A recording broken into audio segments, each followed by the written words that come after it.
kerumunan, hal yang sifatnya khawarij.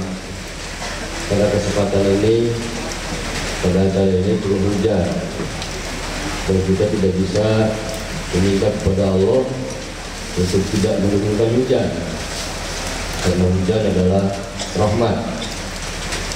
Tapi kita mintakan kepada Allah, mudah-mudahan hujan ini tidak membuat mafsadat bagi kita. Maka adalah wajar kalau kita minta kepada Allah dengan tawasul. Beberapa ulama ini juga bisa benar-benar berdoa bersama. Nah, sebelumnya benar kita bacakan dulu surat Al-Quran Al-Fatihah. Bismillahirrahmanirrahim.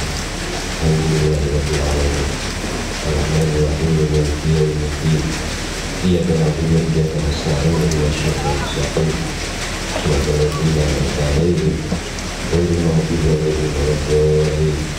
Ya Muhammad wa ala alihi Hadirin bapak-bapak dan ibu-ibu sekalian yang saya hormati, saya tidak banyak cerita, tidak banyak yang ingin saya sampaikan. Hanya mungkin saya ingin sampaikan kenapa saya berinisiatif untuk acara minggu ini mengundang Kiai Haji Ahmad Heriawan. Sekali lagi, saya mengundang Kiai Haji Ahmad Heriawan. Saya tidak mengundang Bapak Gubernur. Karena latar belakang sejarah, beliau dari Sukabumi. Terus Pak, kurang Sukabumi terus. Telusur punya telusur, ternyata Bapak adalah juga pernah mondok di pondok pesantren di keluarga Bapak Kiai Haji Ahmad Heriawan. Itu satu. Yang kedua, kalau kita lihat kenapa Jakarta Charter 7 kata dicoret? Karena para ajengan bersikap masa bodoh. Para kiai, para tokoh umat Islam pada saat itu bersikap masa bodoh dan euforia PDIP boga 7 kata. Pada berikutnya PPKI rapat, umat Islam kosong, 7 kata dicoret. Arti kata Negara Kesatuan Republik Indonesia. Kita juga tahu sebuah negara maju dan tidak maju tergantung ulamanya. Tapi lamun ulama nak caricing kewani ngegeureukkeun ka pamarentah, ngantep ke pemerintah. Itulah kejadiannya. Kemarin pagi tadi pagi ada yang datang ke saya, dan seorang alumni minta tanda tangan untuk mengumpulkan tanda tangan beberapa pimpinan pondok pesantren yang meminta kepada gubernur agar syariat Islam di Jawa Barat bisa dilaksanakan. Saya teringat sebuah pengalaman di kota Tasikmalaya. Wali kota Tasikmalaya pada saat itu menerima siap untuk bisa melaksanakan syariat Islam dengan perdanya. Pemda pun sama, DPRD pun sama. Tapi ketika digodok DPRD dengarkan karena pasapina acar, mereka bisa syariat Islam berlaku. Untuk itu pada kesempatan malam ini saya berharap kepada Al-Mukarram Kiai Haji Ahmad Heriawan untuk menyampaikan betapa pentingnya ulama icik ibung ilu-biung karena ini negara ulah diacap, dan ini bisa dirasakan oleh beliau. Untuk itu tanpa melalui MC saya persilakan Al-Mukarram Kiai Haji Ahmad Heriawan. Bangga kan? Langsung lah. Nanti di maksudnya.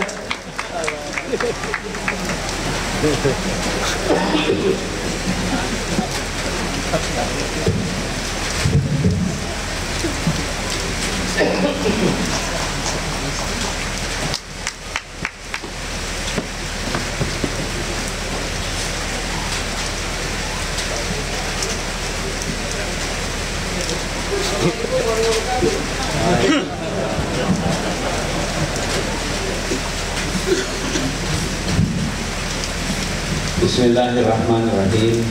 Assalamualaikum warahmatullahi wabarakatuh. Alhamdulillahirabbil alamin. Nahmaduhu wa nasta'inuhu wa nastahdi wa na'udzu billahi min shururi anfusina wa min sayyiati a'malina. May yahdihillahu fala mudilla lahu wa may yudlil falan tajida lahu waliyyan mursyida. Asyhadu an la ilaha illallah wa asyhadu anna Muhammadan 'abduhu wa rasuluh. Allahumma salli wa sallim ala sayyidina wa nabiyyina wa maulana Muhammad sallallahu alaihi wasallam wa ala alihi wa sahbihi wa man tabi'ahu bi ihsanin wa sara ala nahjihi wa da'a bi da'watihi wa jahada fi sabilihi haqqa jihadih. Amma ba'du, faqala subhanahu fi muhkam kitabih, a'udzu billahi minasy syaithanir rajim, walau anna ahlal qura amanu wattaqau lafatahna alaihim barakatin minas samai wal ardh. Al-ayat. Yang terhormat, yang saya cintai, pimpinan umum Miftahul Huda Bapak Kiai Haji Asep Ahmad Mansur Afandi, juga yang saya hormati pimpinan harian Miftahul Huda Kiai Haji Abdul Aziz Afandi atau Kang Hajid, serta yang saya hormati Bupati Tasikmalaya atau yang mewakili, juga Bupati Ciamis Pak Iing Syamaridin, salah satu pimpinan Hamidah Kang Endang yang sudah menyampaikan sambutannya, serta para pejabat, para asatidz, para sesepuh, para ustadzah, tentu saja seluruh alumni pesantren Miftahul Huda yang tengah bereuni dengan reuni yang ke-38 yang Allah muliakan, yang berbahagia. Pertama-tama hadirin sekalian, mari kita bersyukur kehadiran Allah Subhanahu wa taala atas rahmat karunia maunah izin dari Allah Subhanahu wa taala. Pada malam hari ini kita hadir berkumpul bersama-sama pada tahun baru Hijriah, pada reuni alumni Miftahul Huda yang ke-38, dan alhamdulillah kita semua dalam keadaan sabar akhir. Hadirin sekalian, pesantren ini masih tetap hadir, para alumninya hadir di seluruh wilayah Nusantara. Tentu penyebabnya adalah pikiran besar, keikhlasan, ketulusan pendiri Miftahul Huda. Kalau tidak ada pikiran besar, kalau tidak ada cita-cita besar, boleh jadi Miftahul Huda tinggal cerita sejarah. Pernah ada Miftahul Huda, ternyata ceritanya bukan itu. Ceritanya adalah hadir Miftahul Huda pada 1967, terus berkembang, alumninya mewarnai kehidupan nasional kita, dan biidznillah insyaallah Miftahul Huda sebagai madrasah, sebagai pesantren, sebagai pikiran besar akan hadir terus sampai hari kejayaan umat manusia di dunia ini. Hadirin sekalian, jika pikiran tidak ikhlas, jika pikiran tidak membumi untuk menghadirkan kebaikan dan perbaikan di muka bumi ini, niscaya sebuah pikiran akan cepat hilang, cepat mati, dan tinggal catatan sejarah. Tapi faktanya lain, karena memang ini pikiran besar yang ikhlas, yang tulus, sehingga sampai hari ini masih kita nikmati dan terus berkembang insya Allah. Hadirin sekalian berbahagia yang Allah muliakan, tentu sebagaimana sudah diungkap tadi, diawali oleh Kang Asep Mausul, Islam ini hadir sebagai sistem kehidupan. Seorang ulama ditanya ma huwal Islam, dia mengatakan definisi yang paling ideal adalah al-Islamu an tashhada an la ilaha illallah wa anna Muhammadar Rasulullah wa tuqimus salata wa tu'tiyaz zakata wa tasuma ramadhana wa tahujjal baita in istata'ta ilaihi sabila. Dia katakan itulah definisi Islam yang paling original. Tapi ini bahasa-bahasa yang paling original seringkali kurang dipahami oleh masyarakat hari ini. Kemudian dia mencari definisi lain yang boleh jadi lebih mudah dipahami oleh umat manusia pada hari ini dibanding definisi Nabi yang paling original tersebut. Dia katakan al-Islam huwa nizamun syamilun yatanawalu mazahirul hayati jami'an.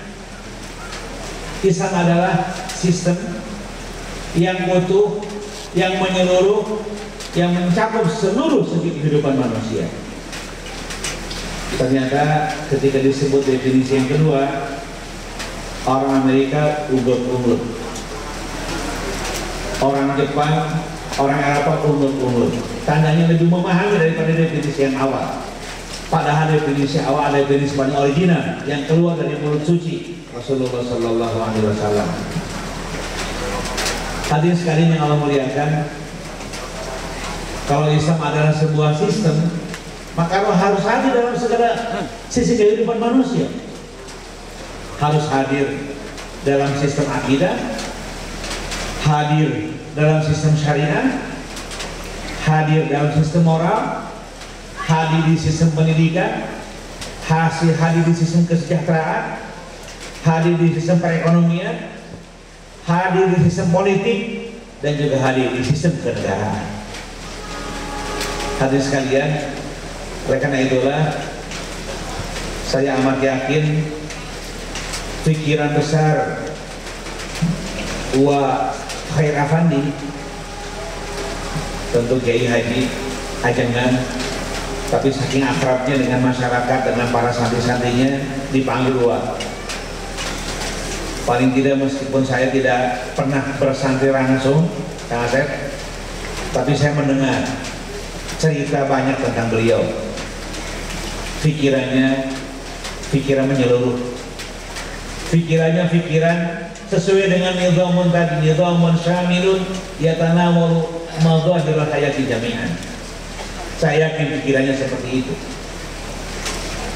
Hadirin sekalian, oleh karena itulah kita khususnya Hamidah, himpunan alumni Miftal Huda, harus memahami pesan utama dari Wa Khair Afandi ini, yaitu pesan bahwa Islam ini adalah sebuah sistem yang original, sistem yang menyeluruh, yang mengatur seluruh kehidupan manusia. Itu hadirin sekalian yang Allah muliakan. Oleh karena itulah saya mengajak kepada seluruh alumni Hamidah atau alumni Miftal Huda untuk menyegarkan kembali pemahaman ini dengan baik, supaya tugas dakwah ke depan kita lalui dengan benar. Tugas-tugas menghadirkan insan baru Islami ke depan hadir kembali dalam pikiran yang segar. Sebab Islam itu manakala hadir di ruang individu, dia hadir menjadi model individu Islami. Jika Islam itu hadir di ruang keluarga, maka dia hadir menjadi keluarga yang Islami. Jika Islam itu hadir di ruang masyarakat, maka dia hadir menjadi model masyarakat yang Islami. Pun begitu pula jika Islam hadir di luar negara, maka akan hadir negara yang Islam.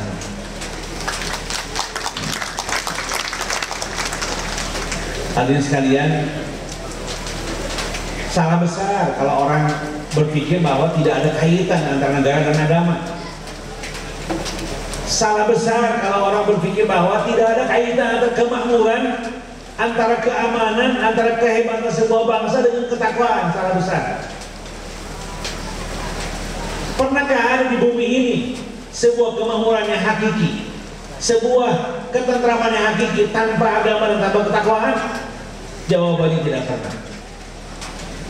Seorang sejarawan Inggris, sejarawan Jerman namanya Karl Brockman, dia mengatakan bahwa sepanjang saya jadi sejarawan, sepanjang saya jadi ahli sejarah, belum pernah menemukan tatanan dunia, perdamaian dunia, kemakmuran dunia sehebat kemakmuran dan kedamaian dunia yang pernah dialami oleh masa kejayaan Islam dan kaum muslimin. Itu pengakuan tulus orang yang tidak beriman kepada Allah, pengakuan tulus non-muslim terhadap fakta nyata sejarah Islam dan kaum muslimin. Hadirin sekalian, adalah di Bani Umayyah seorang khalifah bernama Umar bin Abdul Aziz. Beliau memerintah tidak lama, 3 tahun kurang. Tapi sepanjang 3 tahun tersebut, beliau berhasil mengentaskan kemiskinan. Beliau berhasil mengentaskan keburukan, pengangguran, dan landasannya adalah takwa kepada Allah Subhanahu wa Ta'ala.